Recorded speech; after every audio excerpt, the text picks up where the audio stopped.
Hey everybody, this is Talkative Carl back again for another spoiler review of a TV show slash anime. I'm taking a bit of a break after my review of Jackie Chan Adventure Season 3 as well as Season 3 of Yu-Gi-Oh! Duel Monsters. Check those out on my YouTube channel, youtube.com/slash talkativecarl, if you want to check out my spoiler review of those seasons. I will be going back to season 4 for those shows, and moving forward, I'm thinking I should throw in another show that's like maybe like a season long, or maybe like One Punch Man. I'll toss in here. I thought about Death Note, but I want to say that for maybe October. It seems like an October type of review, just to give me the spirit. Uh, uh, but yeah, like something like that. I want to make sure that because if I'm doing like these other shows that's fairly long, I want to also toss in like another show into the mix. Maybe just like a third show uh, along with the other two. Especially since I'll have some more time for more videos, since once I wrap up my Yu-Gi-Oh videos for the Legendary of the Duelist Yu-Gi-Oh gameplays, because I'm nearly like doing my finishing up all my special videos that I want to do. I gotta do my second parter of the Best Friends deck later on after this. Uh, but once eventually all that's wrapped up, I'll have more time to like do more on camera views of other shows and movies, and just other topic discussions. But anyway, today I am going to be talking about the Fantastic Four World's Greatest Heroes. It was a TV show that came out at least uh, like a year or two before the Fantastic Four Rise of the Silver Surfer movie came out. I thoroughly enjoyed it. It was like a nice little update on the characters, where they're not like ripping off any kind of comic book story. It's like they was telling their own episodic stories. Uh, it was the production company Moonscope Division of Taffy Entertainment in collaboration with M6 and Cartoon Network Europe. Uh, Moonscope was a France-based company. Pretty sure it's still in business, but it was they had like a very cool opening where you get to, because they don't go over with that, the pilot creation of the show, or even not the creation of the show, but the pilot of the creation of the Fantastic Four. It's kind of like the way they did with like Spider-Man Homecoming, where like you've seen, just like with the Sam Raimi Spider-Man movies and later on the Andrew Garfield films, you've seen his origin story play out so many times. The Fantastic Four is the same way. At least 3 times up to this point, but it was about to be 2 times when this show was airing. But you've seen it many times. You know the story.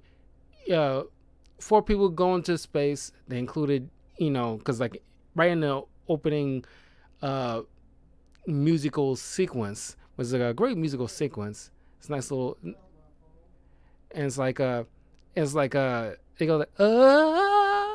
did did did did did did did did did did.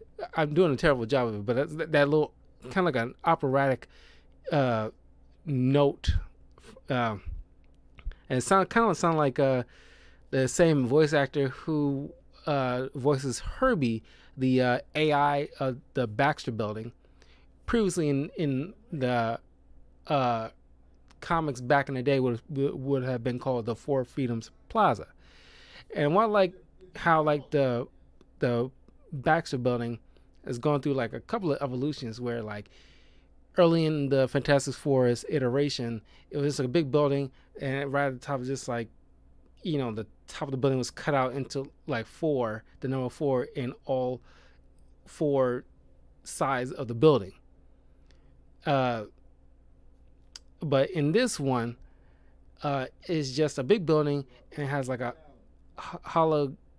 like a light holographic like light show kind of situation, whereas it has like a a 3D hologram of a four in a circle swerving around the top of the building. So you'll know it's the Baxter Building. And art style in this is like very, very good. It's like I love the way this, the not necessarily, I won't say I call it graphics, but just the art and like the way everything was drawn is very unique. Yeah, and like I mean, like the Fantastic Four by the comic standards right now, they have gone through a lot of changes, obviously, because like everybody knows about the Human Torch. He was like, kind of like a hotshot little brother of Sue Storm, and he's definitely played that way, back in this, mid 2000s when this TV show was airing. But in the current comics, he's still hotshot, but he's more mature of a hotshot kind of situation, if that makes sense. But yeah, I mean, this is on Disney Plus. I do highly recommend it for you guys because it's like very good. If you want like an actual good Fantastic Four iteration, this is the one that you need to go to. Unfortunately, because of the films, they just lost hope with the Fantastic Four, especially since Fox had it. They didn't know what to do with it properly. They just dropped it after 26 episodes of the first season. And I really wish they bring this show back, because even if it's been a long time, I'm pretty sure they can just not maybe continue where they left off, but just start fresh again with another season with episodic episodes. And like the voice actors involved, very good. They had some roles, like a bunch of roles underneath their belt, and maybe they update the Fantastic Four to maybe somewhat current standards in the comics. But yeah, the one thing I probably have like a minor grievance with, and it's probably some other stuff here and there. But one thing that really stuck out for me that I kind of find like a little bothersome a bit is just that Sue Storm, and keep in mind, I just reviewed a Invisible Woman comic just the other day. You can find that on my YouTube channel, right on the same channel. You can link it in the description, youtube.com/TalkingToughCarl. Reviewed like an Invisible Woman comic book where she is like phenomenal.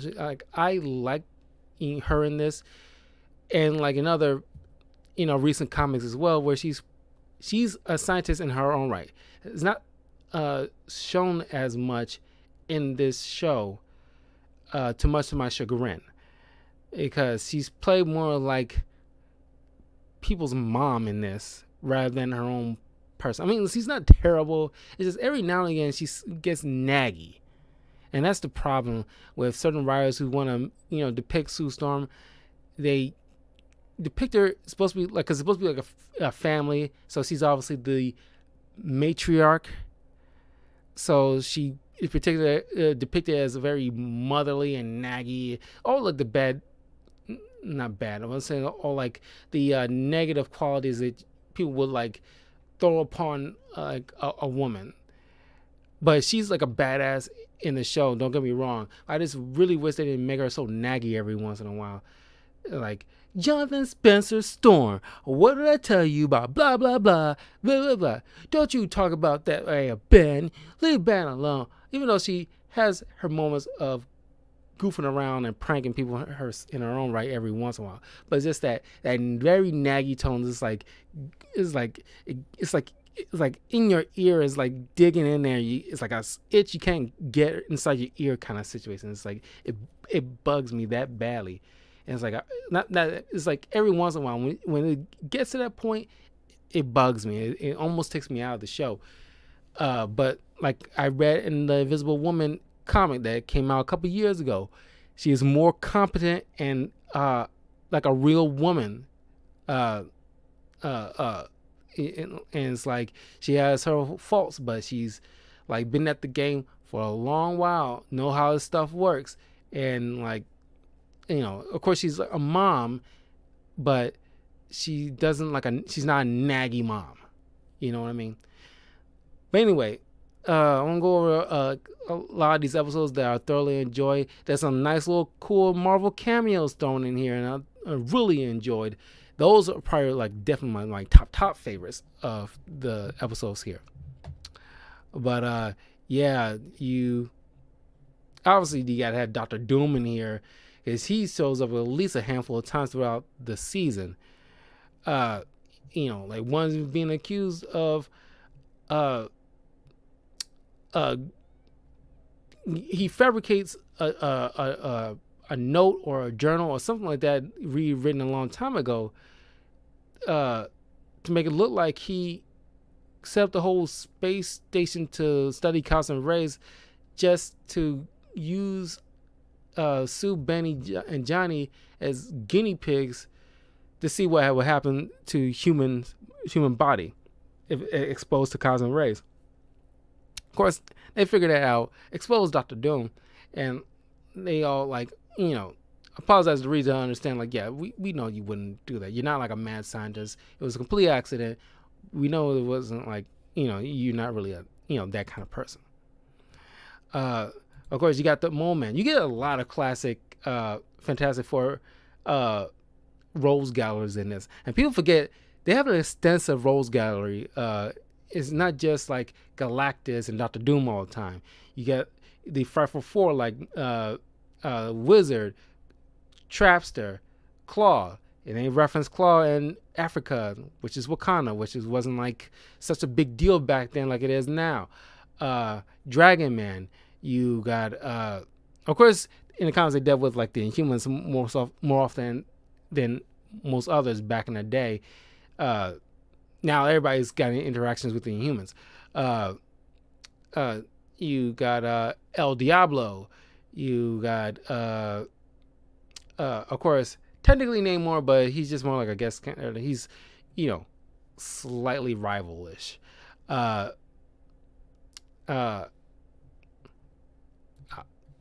What else? Puppet Master. Puppet Master shows up a couple of times in here. You got the Impossible Man, Annihilus, Lucia von Bartis, the former right-hand woman to Doctor Doom, Ronan the Accuser, who before the whole Guardians of the Galaxy was a Fantastic Four villain. The Super Skrull, one of my favorite Marvel villains, right next to the Scorpion. I love that character. And Terminus. They don't give much love to Terminus in the comics. Why do they still send off fireworks? I mentioned the Impossible Man, I think. Yeah.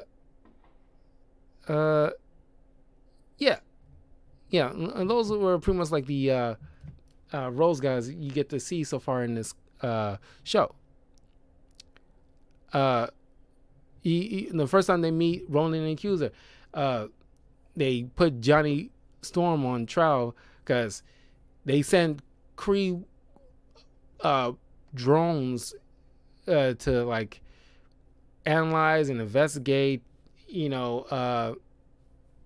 certain parts of Earth, and they kind of hounding, I won't say hounding, but they end up bumping into Johnny Storm more often than not, and Johnny Storm kept blowing them away with his fireballs. So they assume by 3 different occasions is an act of aggression. So they put him on trial, and they play out somehow the Fantastic Four's memories with all these different acts that Johnny plays, because he plays a lot of pranks on of his teammates, especially Ben. Even though they know he's good at heart, it's just that his antics can get, he can go overboard with his pranks a lot of times, and he is immature. It seems like, fairly mid to late 20s. I like to say mid 20s because the way he still behaves like a teenager, but he's roughly probably around the same age as Sue. So it's she's a little older, so she should be late 20s, getting into the early 30s, while he's mid to late 20s. But in this iteration of the Fantastic Four, I think it's very clear that Sue and Reed aren't married, which is another thing I probably did not care too much on. Sue and Reed's marriage is probably like the most iconic marriage in comic book history. They're Marvel's first family for a reason, and it's just that the same way. I mean, at the time they treated certain comic book marriages the in a way they did with Peter Parker, where like they don't feel like they can tell the good stories if you got like certain characters married off. That's why I didn't like the fact that they did not go through with Batman and Catwoman's marriage a few years ago, because like you can't tell good Batman stories, and like they doing all right with Superman, and he's married and got kids, and it's just that blows my mind. Certain characters, by this point need to be married. And I ain't talking about like Elseworlds crap. I'm like, mainstay stuff. Peter Parker and Mary Jane has obviously been together for like decades upon decades, more so than even like Gwen Stacy and Black Cat. He even dated like Betty, Brant for at least once or twice. And it's like, obviously Mary Jane's the more ideal person beyond like Gwen Stacy, who in his universe is dead, aside from Spider-Gwen, who's from universe 65. So she's Spider-Woman in that universe, and they don't have that kind of relationship. It's more friendship or colleagues. So just get them married. And in this one, they didn't have Sue, and I'm pretty sure in the comics at the time they were married, but in the TV show, Sue and Reed aren't married, and she has her own room and everything like that, which is very girly. It was like you gotta like it's pink, and not like crazy pink, but it's like it's a lot of pink here and there. And it's like not all girls need a pink room just because she's a girl. This is like another. It's a product of its time kind of situation, but not like overtly offensive. That being said, the way they have like Puppet Master, because they have Alicia Masters, and in this iteration she's a black woman, and I think I like her, and I like the way she was drawn in this. It was very well done. But her father, the Puppet Master, looks borderline kind of racist with the lips. It was the lips that's bugging the hell out of me looking back on it. I don't think I paid too much attention on it back in the day. If you're watching this show now after my recommendation, please like understand it was like a product of its time in the mid 2000s and wasn't like socially conscious of. And this is coming from a black man. It wasn't socially conscious back then, even though they should have been more aware. It's just one character. If they had like a bunch of like black characters show up looking with lips like that, then yeah, then this show would have like bigger issues, than you would think.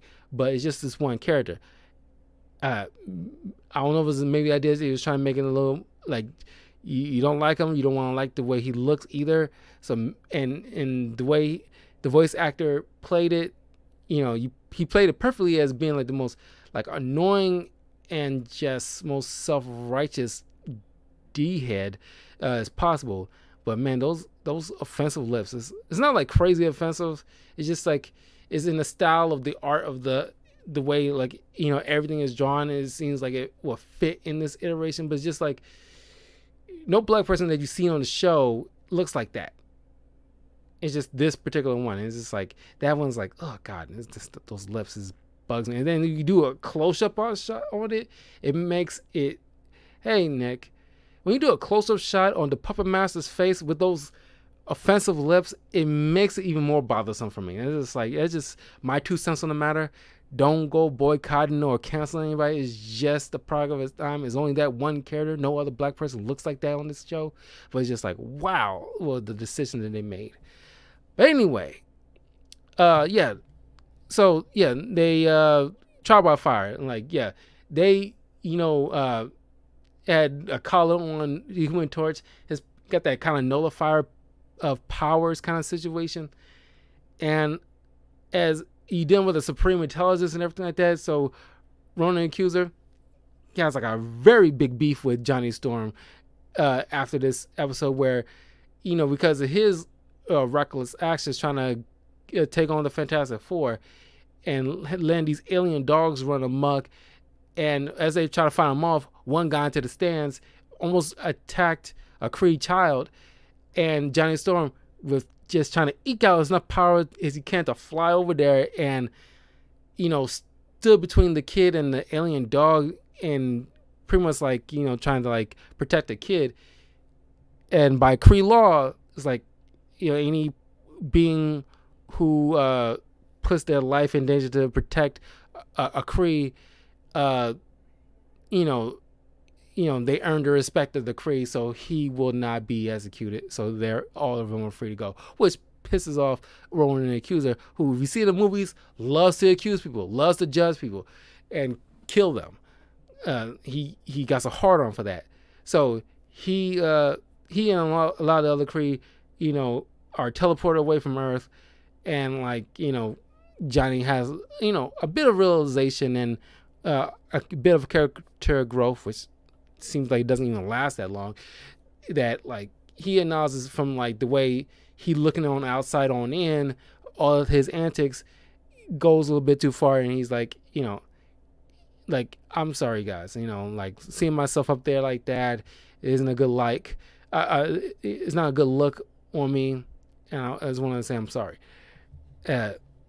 Then of course he's dealing with the Doom a couple of occasions, but the Puppet Master episode is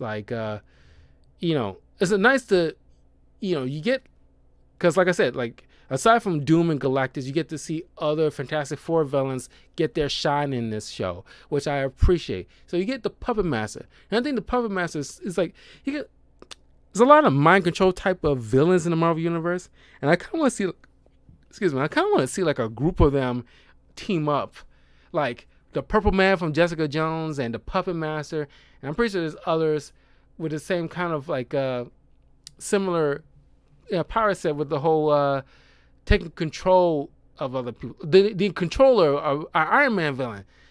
I will review Iron Man Armored Adventures on this channel too, so that is on my list. I want to do that so much. There's so much I want to talk about that show. I love the hell out of that Iron Man show.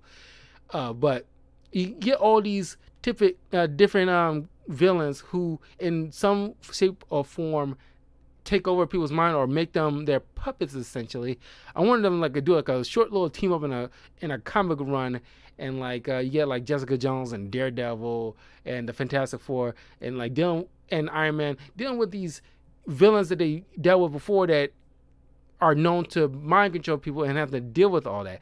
I want to see that. That would be a badass thing. Of course, they go to they deal with the Hulk in Hard Knocks episode. I love that one. Where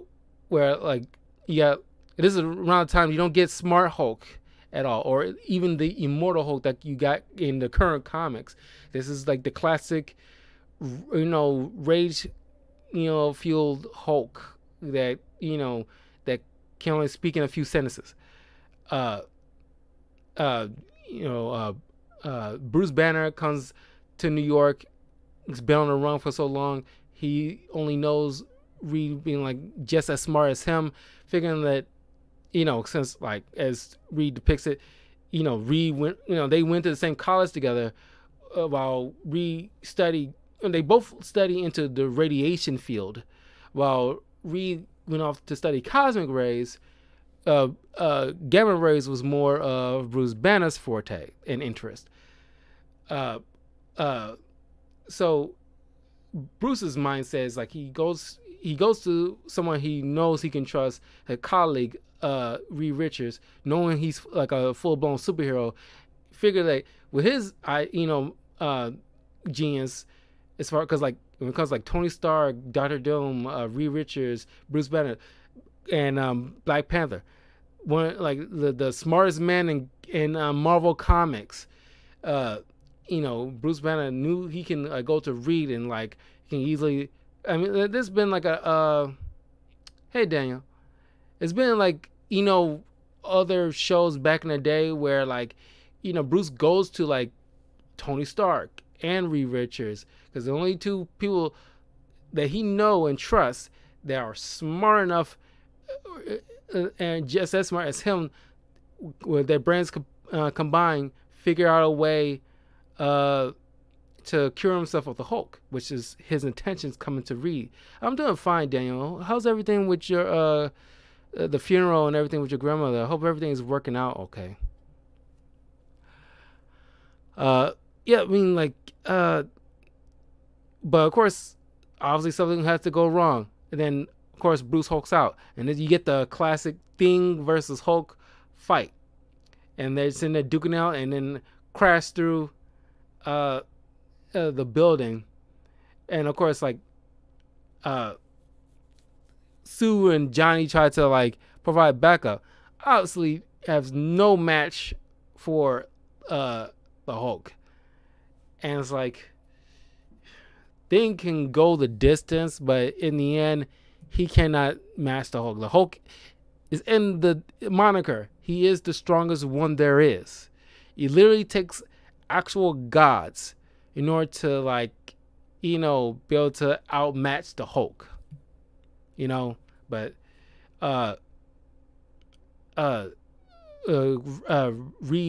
use like some kind of like sonic things like put around the Hulk's head to like knock him out so that way he can revert back to Bruce. Then not realizing Bruce was being hunted by some guy, some shady like special agent, what was his name, Agent Pratt, who is not any known Marvel character whatsoever, just like a character just used for this particular episode. They should have just gone with General Ross, because at the time he's the only one that's been hunting the Hulk of that time. And he did show up a little bit as a cameo at the end of the episode, but it could have just had him doing the hunting instead of just nothing kind of character. But you get but then you get like awesome moments. One of my favorite moments in this episode where like, Hulk and Thing, or at least Bruce and Hulk was the only ones left after like the others either were knocked out or handling some other business while taking on like Pratt's special forces with all this like armaments they are wielding. And like everybody knows like the only way to like Bruce can turn the Hulk is getting him angry, and like Things just trying to like, okay, you're like your pants are out of style, your mama's so ugly, and Bruce was like, Ben, that's not how it works, man. And then like Thing, okay, he pressed harder this time. Okay, fine. See all these guys, they're gonna get a hold of Hulk. They're gonna use him to hurt a lot of people, and there's nothing you can do about it.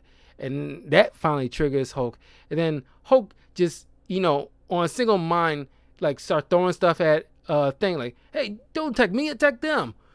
No one makes fun of Hulk's mama. Like, oh boy. And as a kid, when I saw that I laughed so hard because I was like, of course he will remember that because they share two brains. And it's like, or at least two minds or whatever. It's like, it's got two personalities in there.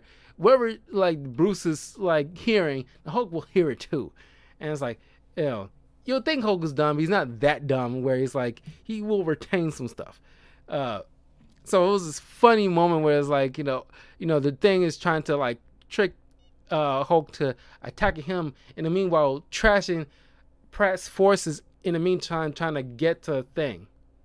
In the end, the Hulk decides to just jump away, just to be left alone, everything like that, and Reed just gives like this one line, it's like, hopefully he'll find some peace. And then you get to meet the Skrulls.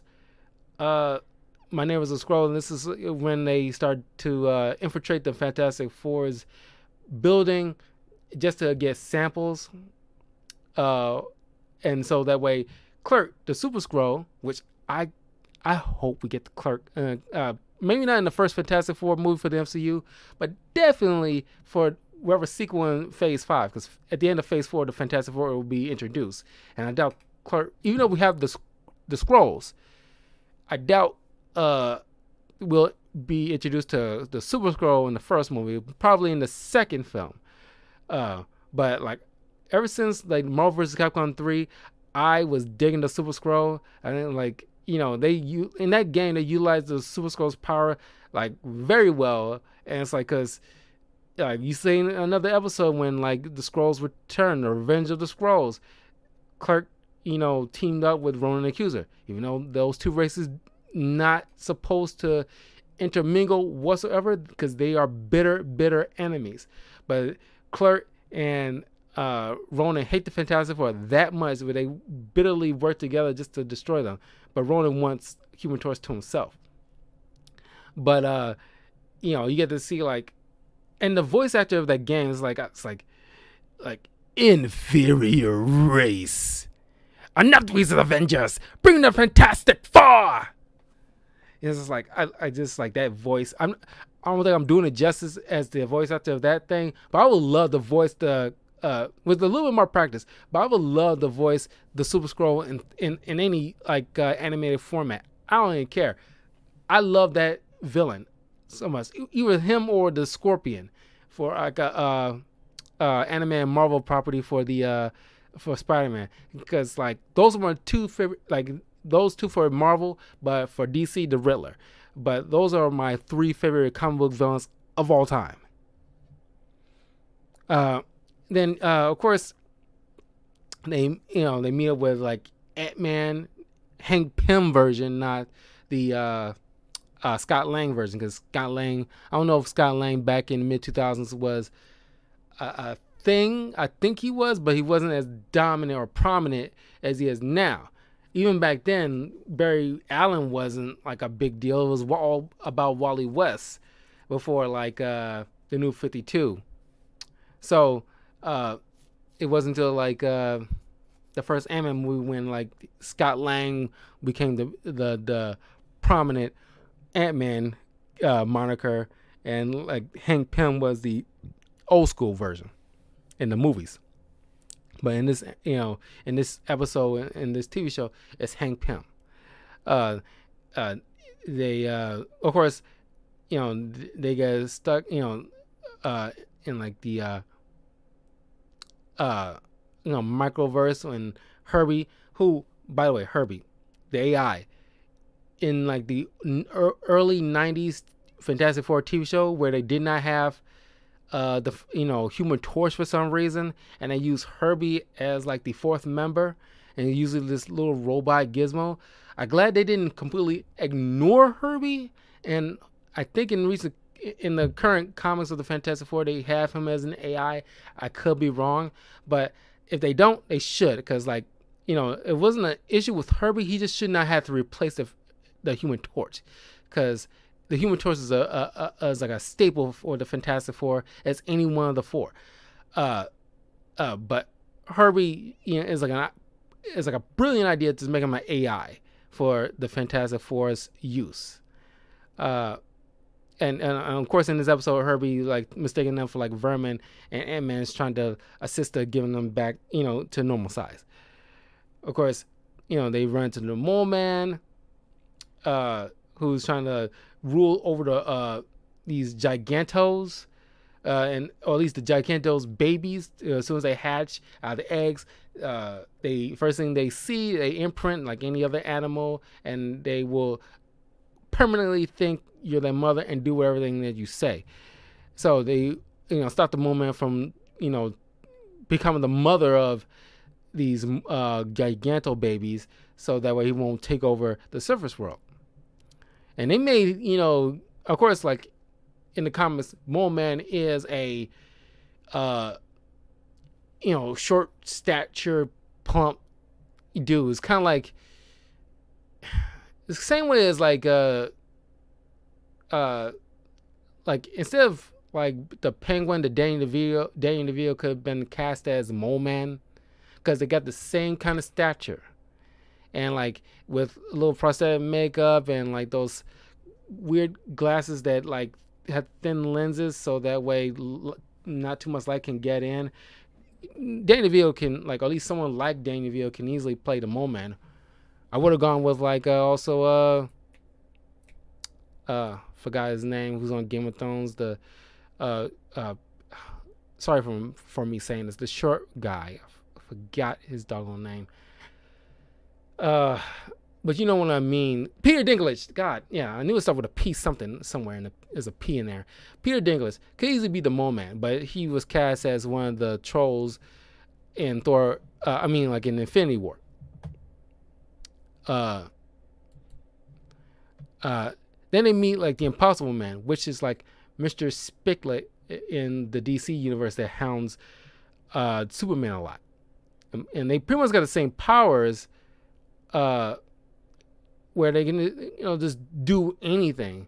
And this gets on Reed's skin. It's like, God, that's impossible. He's defying every laws of nature, but and like Impossible Man is just pretty much like a child. He just, he's just pestering the Fantastic Four, and they trying to keep him contained inside the Baxter Building because as soon as he catches interest in what's going on outside, which eventually he does, he thinks everything is fun and exciting. Everything is, because all his human things that we do is interest to him. So all of his race, he's contacting his race on his home planet to travel to Earth, and they don't want those race overrunning the planet, because otherwise it's just like those end up causing catastrophes. But he explains that his transformations is just his race, because their planet was so harsh, they're forced to like adapt and transform to adapt to their surroundings to protect themselves, and it's been that way for probably generations upon generations. Then there's like another great episode when it's like bait and switch. You got like one of those classic not body swaps per se, but power swaps. It's kind of like body swaps, but just with powers and personality switches, where it's like Ben and Reed switch powers and personalities, and Johnny and Sue switch powers and personalities, and you get Sue Storm doing the Human Torch thing like you see in the movie, like the first movie, and Reed thought it was probably like a decent opportunity where like he can take on the burden of being a rock monster, so Ben can live a normal life, because he, at this time, this is still around the time when Reed, like, one of the insecurities that he has is like he still blames himself for what happened to his friends and family, and since it was, because like there's a lot of responsibility in like the Marvel comics. Usually it's more heavy on Spider-Man, but you see every once in a while like Daredevil, Reed Richards, Iron Man, they all have like their fair share of like burdening themselves with like like so much responsibility on their part for one grave mistake that they made. They seem to cannot forgive themselves on. Where like Tony's with his weapons, Reed with his friends with the cosmic rays, and like misjudging the shielding, like Spider-Man and his choice with like not stopping the burglar when he could have, kind of situation, that kind of thing. I like the way it plays out. I'm glad that we move past it at this point in current comics, where he's more of a family man. He's like moved past that, kind of just like with Tony. He's beyond that whole. Even though like every once in a while, if something gets out that's his creation, he nips in the bud and try to stop it. But he's like less of a pre Iron Man Mark I armor terrorist capture thing situation. Before all that, he didn't want to. He doesn't want to go back to being that guy. who, I mean, of course, he's still the Tony Stark that we know, but he's not like just irresponsible with his weapons, where he just like, doesn't care where it goes after he trades it to who he believes should be the good guys, which is the U.S. military. But like anybody else can just get their hands on it by any which means, and it's like he doesn't want to be an ironmonger. But yeah, in the end, they end up switching their powers back. But it was a nice little moment where like Ben is like, no, don't blame yourself. Like, I'm used to this. I I can go through this, a lot longer. I don't want you to put you through this the way like I'm going through this, and like, you'll figure it out kind of situation. And it's like it gives it a nice little moment, like a inside tip on how like being a thing is, where Reed getting a taste of walking in Ben's shoes for a minute. When he's trying to explain something, he struggles to get it out because he's like it's hard. He's like, it's hard to focus. Is this what it's like for you all the time? Yeah, but you get used to it. Which it really like it saddens you a little bit, where it's like wow, it's like being a thing. It's just like not even just the outside appearance. It's just and like trying to move about in everyday life. It's just like you don't know.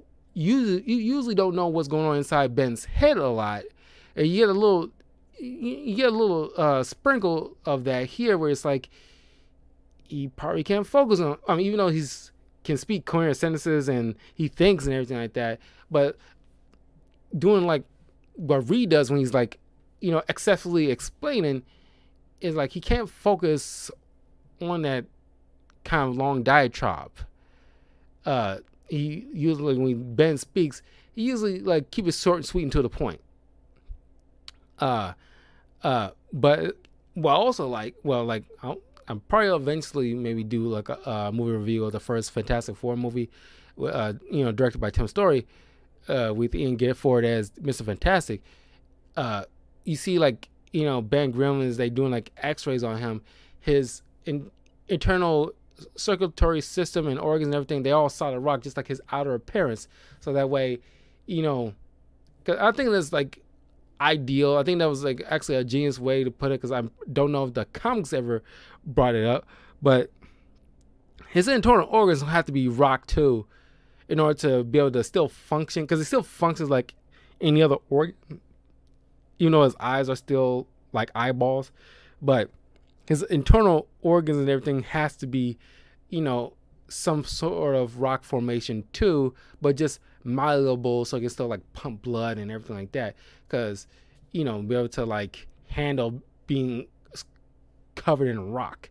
You don't want it like organs bouncing around rock surface inside you. That seems kind of like, a weird situation. Of course, to get the Skrulls returning, and like the awesome fight with the Super Skrull. But I just don't like where it's, because it's around the time when it was like in this episode they was doing like a contest and everything like that, just to be a Fantastic Four member for a day, the Fantastic Fifth they call it, and they realizing like the Skrulls are infiltrating them again, and like just to end the thing quickly so they can plan a strategy.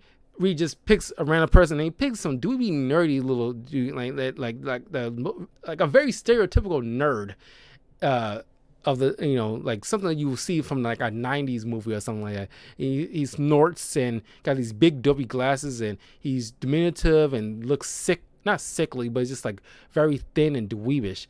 And it's like, oh my god, it was just like it was hard to hear him talk sometimes.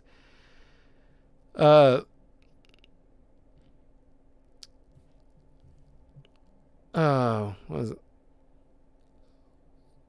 Okay, you get like Shell Games, man. Like Shell Games was awesome. Like you get meet Tony Stark. You get like, because I always love when you have Tony Stark and Reed Richards in the same room together, like two of the smartest men in Marvel Comics. And it's like, the Fantastic Four getting attacked by all, of Iron Man's different variations of his armor: Silver Centurion, Hydro, Arctic, the very first Mark I, the Hulkbuster, stealth armor,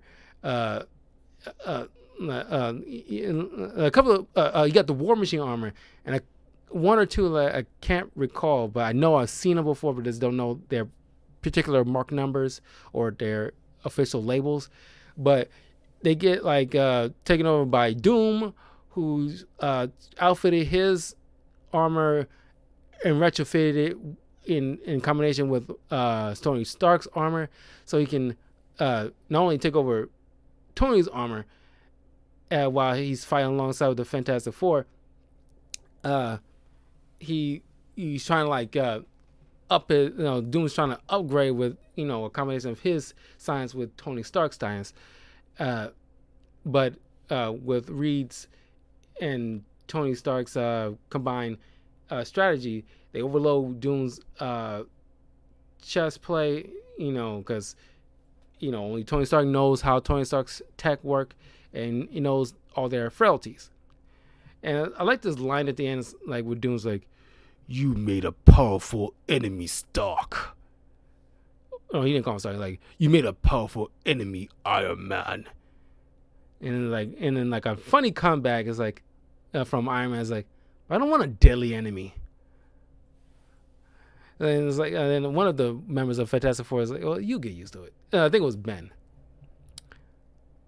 So it was a nice little moment there. You get to meet Namor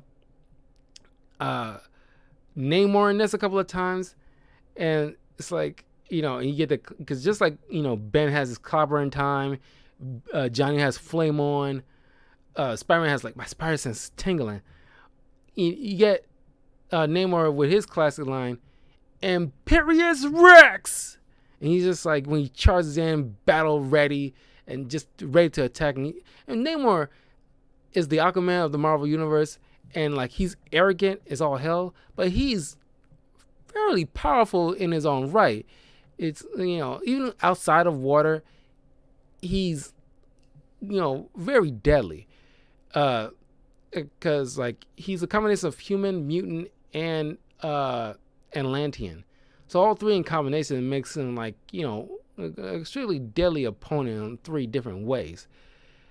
And just like with Aquaman, he's always he always has his own. Matter of fact, I want to do like a Namor comic book issue to review for the channel. I don't think there's not much love given to Namor. I might want to do that too. Let me know if y'all got any ideas for a Namor comic that you want me to review. Leave a comment below, and I'll definitely will look it up and check it out, because I really want to do a Namor comic review. I think he needs love, because I'm doing an Aquaman review. I think it's like ideal to do one for Namor. No matter if it's like, hopefully it's not like way back in the 60s or anything like that. But yeah, Namor got fed up with with humankind polluting his oceans and stuff like that, so he banned humankind from ever entering the waters. Even though Sue's telling like, well, we all share the ocean. You don't just come in and claim it. We all got to use it. But then of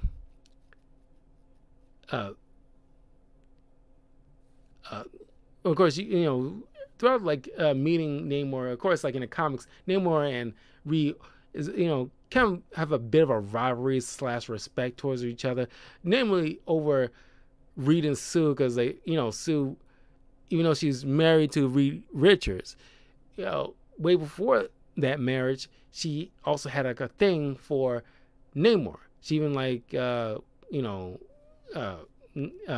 a girlfriend, or at least slept together a couple of times before. This is around the time when Reed wasn't being serious with the relationship or getting married and everything like that. And it was like one of those things like Peter Parker and Mary Jane. It was dragging on forever.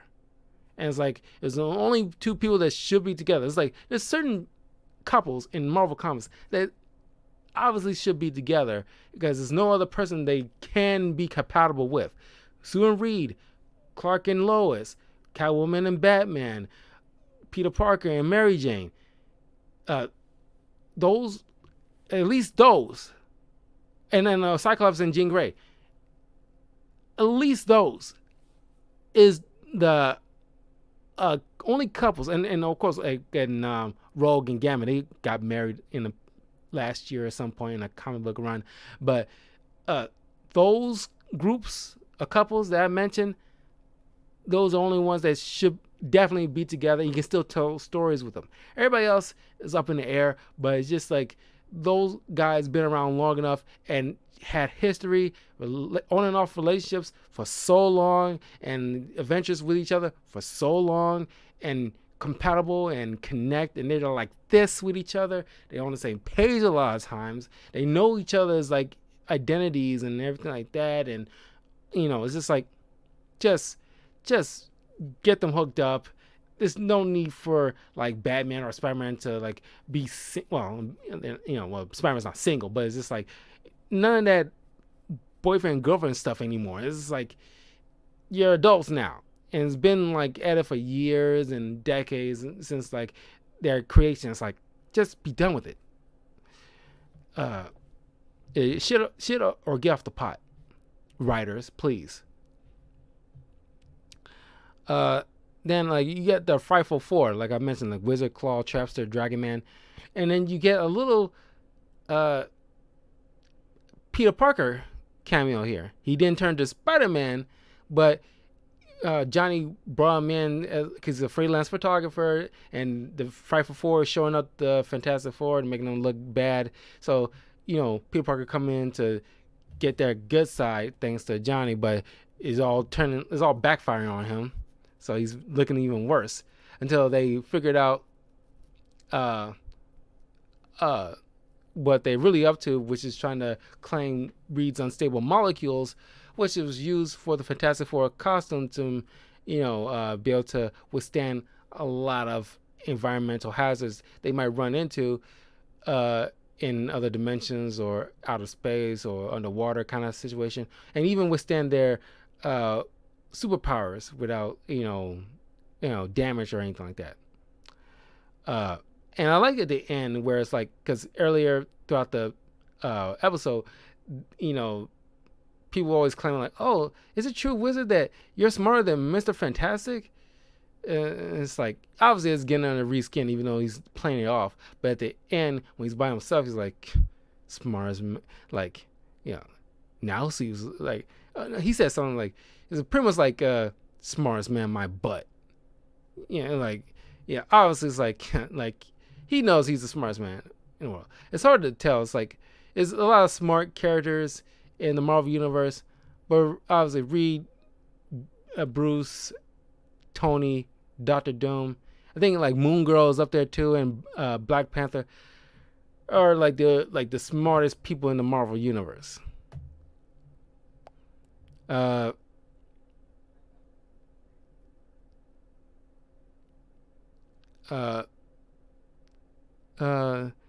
you get like a moment where they tangle with like El Diablo, which is another underutilized, unrepresented villain for the Fantastic Four. Which he's a villain, a Spaniard who in comic book history, he was a 9th century Spaniard who wields alchemy and used potions to give him immortality so he can like live long. And then when he's tangled with the Fantastic Four, everybody understands he's wielding some form of magic, which alchemy is kind of like science mixed with magic. But Reed, Reed's comics, he's like understanding, he's been around, explored a lot of things, seen a lot of things. So even though he's an avid science guy, and he's not like Christian, devout Christian, or or he's like understanding anything about like the basis of magic, like sorcery, like Doctor Strange or anything like that. But he understands and respects that group. He's not like discounting them, but he's just like, well, like, I'll leave that over there. I acknowledge that. I'm not saying it's not real kind of situation, but it's just nothing that's serving me. I believe in science. I can figure things out. I don't need magic or anything like that. But back in this time frame, around the way like the mid 2000s and the comics of that time, he is like an avid science believer. It's like magic does not exist, blah blah blah, and like, while everybody else is like, because it's magic, it's not magic. Stop saying that. And then after of course, after they defeat Diablo at the end, it was like a funny moment at the end, whereas after they defeat him, Reed is going like, yeah, take that magic.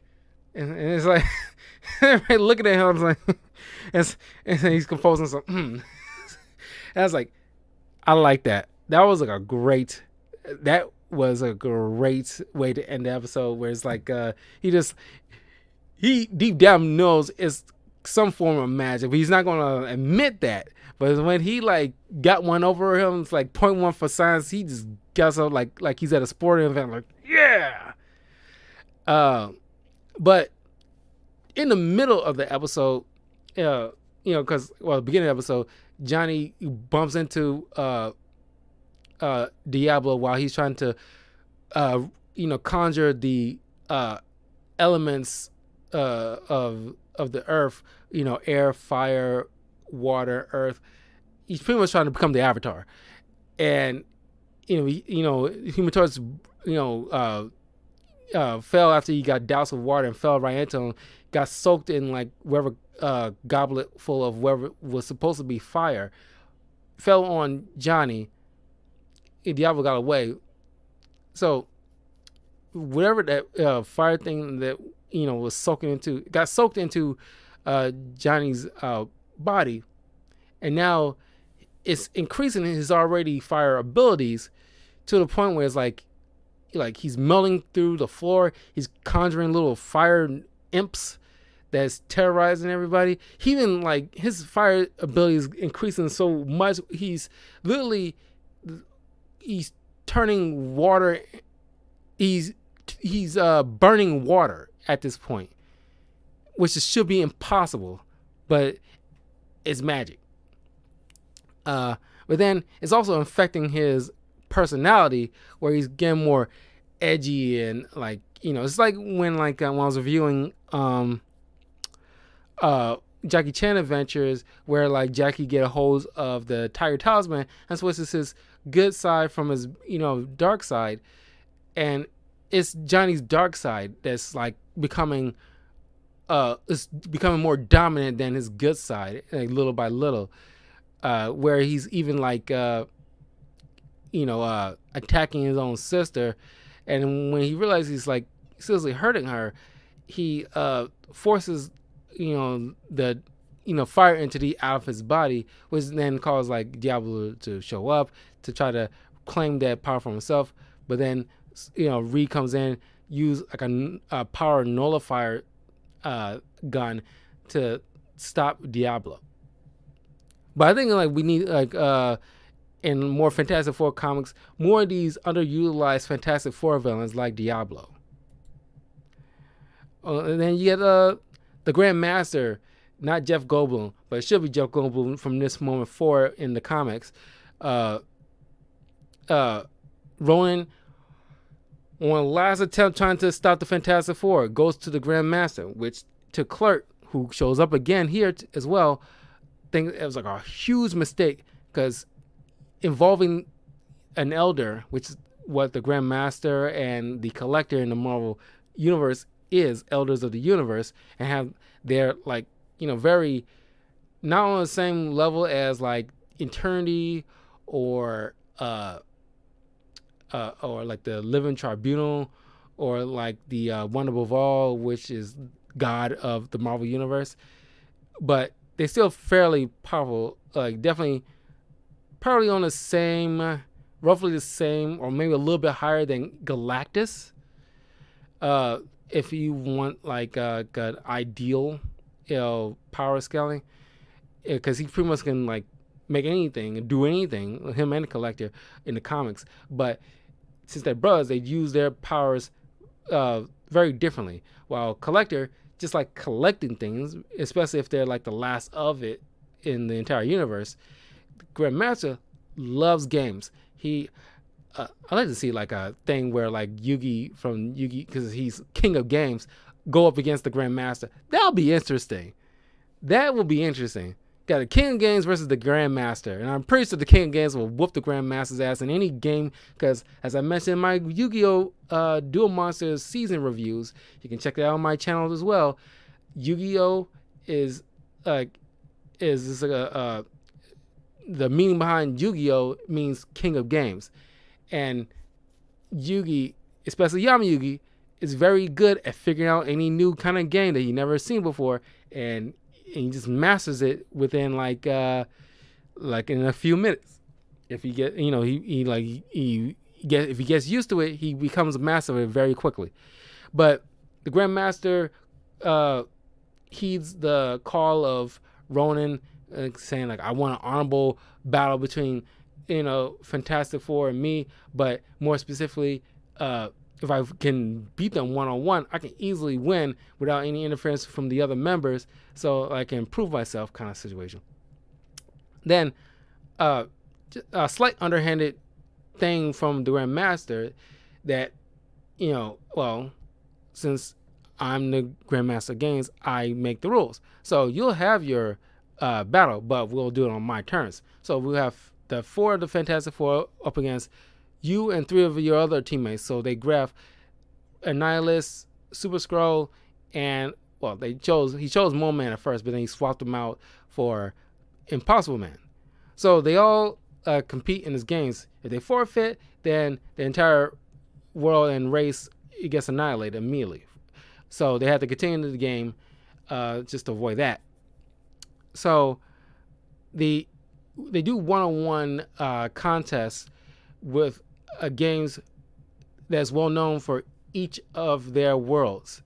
And I completely forgot that in this episode where it's like Johnny Storm and Annihilus compete in a spelling bee, which you would think is like a earthly thing, but it turns out it's also a scroll thing.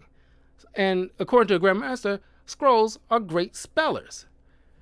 And like it was like a funny thing where it's like, Grandmaster like asks Annihilus like spell what was it, grandiosity, it starts with a G. Grandiosity. It's not grandiose. I keep wanting to say grandiose, but it's not grandiose. But he doesn't spell a word, and it was like a funny one where like Annihilus asked him like, "Can you use it in a sentence?" And Grandma's like, "No. Spell the word." And I was like, "Oh damn, okay. If it's a spelling bee, you gotta like beat the judge and like use it in a sentence for him." I'm like, but then Johnny just like lit a fire to his butt and forced him to mess up, and so he can win that round. That was just really messed up because like you would probably have to spell that too. You don't like. I doubt Johnny knows how to spell that word. I probably wouldn't even know how to spell that word. I don't know if anybody could. I mean, there's probably people who could, but it's like it's a fairly big word. It's not as big as the word encyclopedia, but maybe like a few letters shorter than that. But then it comes, it comes down to like 1v1 with Ronin versus the Thing, and this is like an awesome, battles, like or fight, because it's like more so than just a contest. This is like a like you see something in like an anime where it's like you see the main character is getting like just ass beat, even though he's giving his all and not backing down. And this is like a true blue heart of the Thing, where it's like he's like just sheer willpower and just guts along. Where it's like Ronin's cheating his ass off, but Grandmaster's not calling him on it, and like he's supreme intelligence is firing like some beam towards Ronin to Hulk him out essentially, and it's like he's actually leaving like dents and bruises on the Thing. He's beating him so bad, and like Reed is and and his other teams is calling out like, "You gotta stop this, Grandmaster. This is not, it's not honorable." And it's like, and it's like, things just keep getting up. It's like pretty much like, "I didn't hear any bell," and Grandmaster asked, things like, "Benjamin Grimm, are you sure you want to continue? You dang straight, dang straight." Like, and then like Ben wins, even though Roman's like, "Why does he win?" It's like, uh, I was beating him. You won an honorable fight, and that the purpose of that contest wasn't to beat the other person. It's to see who can match each other in an honorable combat, which the Thing is the only one who's been doing that, and you were not, which was your request. So you lose, and so the winner gets wherever he wishes, and Thing wishes for everybody to go home and be left alone, which, instead of like just wishing for him to be human again, he just wishes that everybody just go away, never return, kind of situation. So, him and his family can go back home. And Grandmaster grants the wish. And because the elders, Grandmaster Collector, when, they make a bet, and they, by and large, honor the bet if they lose, despite, in certain occasions with them cheating. But yeah, and then it was an episode where it's like, it's cool, but it's not like one of my favorites. Where it's like, a couple of the last two episodes, like Doom's Law or Doom's Word's Law, where it's like Ben befriends a Doombot that somehow gains sentience because of the, it's like it's supposed like a Doom that can adapt to the Fantastic Four's powers, but Doom mistakenly gave it the capability of gaining sentience. So Ben just uses like kind of like a pet essentially, or befriended it. And then of course Terminus, last episode, when like a alien scavenger Terminus, gigantic alien war machine, kind of like a kaiju level alien with was like an armor on kind of situation, trying to steal Earth resources.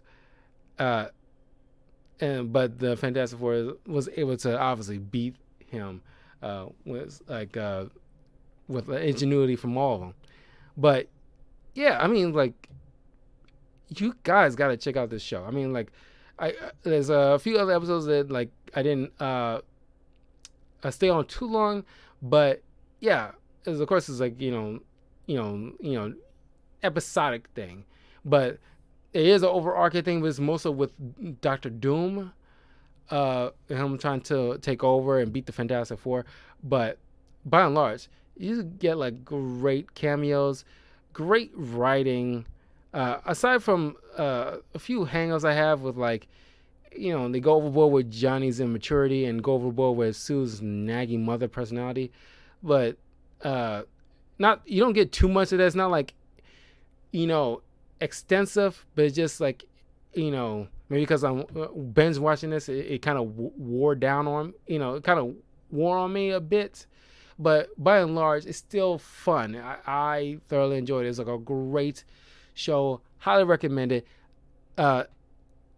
Wish they can bring this show back, because especially since we now getting like the Fantastic Four, maybe not this, but some variation of a new Fantastic Four TV show should be like an anime show, should be like a thing some point in the future, just to re-establish the love of Fantastic Four. And not that the Incredibles are the true Fantastic Four.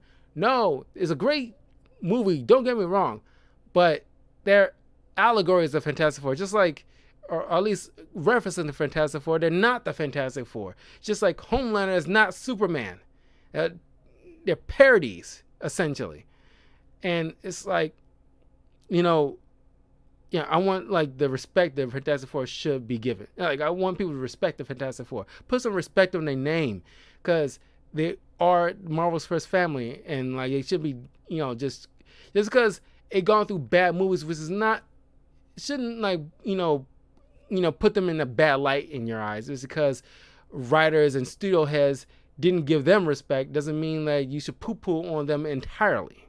And I know not everybody's doing that, but I'm just saying, it's just for the longest time people have been giving like them guff and like touting up like, oh well, at least we got The Incredibles. That's not the same thing. Stop doing that. Stop it. But yeah, that was a show. Gonna go back with start binge watching season 4 of Yu-Gi-Oh! Duel Monsters, 4 of Jackie Chan Adventures. Then I'm adding on Iron Man Armored Adventures to that list. So I'm gonna do like at least 3 shows, and like after I'm done with one, I'll do a review, or at least might do all 3 of them in a row. I don't know. I might do just once I'm finished with one, I'll post a video so while it's still fresh in my head, then move on to the next. That's what I'm thinking I'm going to do. But yeah, look forward to those. Don't forget to leave a like, comment, subscribe, all that good stuff to Talkative Carl on YouTube, Twitch, and Twitter. Leave a comment below. Let me know what if you've seen this show. What did you like about it? If you watch it first and then come back to this video and let me know what you like about it. Do you have a favorite Fantastic Four member? Oh, and also don't forget to check out my Patreon. That's patreon.com/talkativecarl. If you have any ideas or reviews of movies or whatever that you want me to check out that you think I might get a kick out of myself, definitely check out my Patreon. And I'm just trying to like build up. You don't have to, of course, but yeah, I just want you guys to know this is all for you guys. Like I'm having fun, of course. I'm just bringing up stuff that I love, of course. But if you have something that you are digging, because I have a couple of people who brought me some ideas that I did reviews on before that I posted on the channel, like my video about like video game character deaths and their meaning. Check that out. That was requested by Daniel, who's been an avid long time watcher for about as long as I've been making my channels since late 2019. But yeah, well, I don't think he's been on that long, but he's definitely the longest viewer I have. But all you guys been like subscribing recently, Twitch and YouTube. I've been making some massive updates to my Twitch channel, so you can check that out. I've been doing video game walkthroughs, new ones for Final Fantasy X and Horizon Zero Dawn. Check those couple of episodes, a couple of videos of those walkthroughs that I have on the channel. Check those out. And yeah, I will see you guys soon for another walkthrough. I'm going to go back to some Yu-Gi-Oh! Legacy of Duels and the 2 games that I just mentioned. So probably tomorrow. It's getting kind of late now. Going through these last couple of videos of my movie reviews of Black Widow and Horrible Bosses. It's up on the channel. Check those out too. I'll let you know what my thoughts are on Black Widow. Check that out. The view count is much appreciated, more so than anything. But leave a comment below if you have thoughts on each of those videos. So yeah, I'm gonna go now. I want to rest up. I'm going out to the museum to check out this Marvel exhibit downtown Chicago. And then I'm going to the Taste of Chicago afterwards. So I'm gonna just be kicking it, enjoying myself out in public and stuff like that. Halfway mask, just in case I'm going indoors. I'll have my mask on, but I'm fully vaccinated, so I can just be outside in the Taste and enjoying good food and everything like that. But don't worry, I'll definitely be back for streaming purposes around like 5 or 6 p.m. Chicago time. So yeah, I will see you guys soon.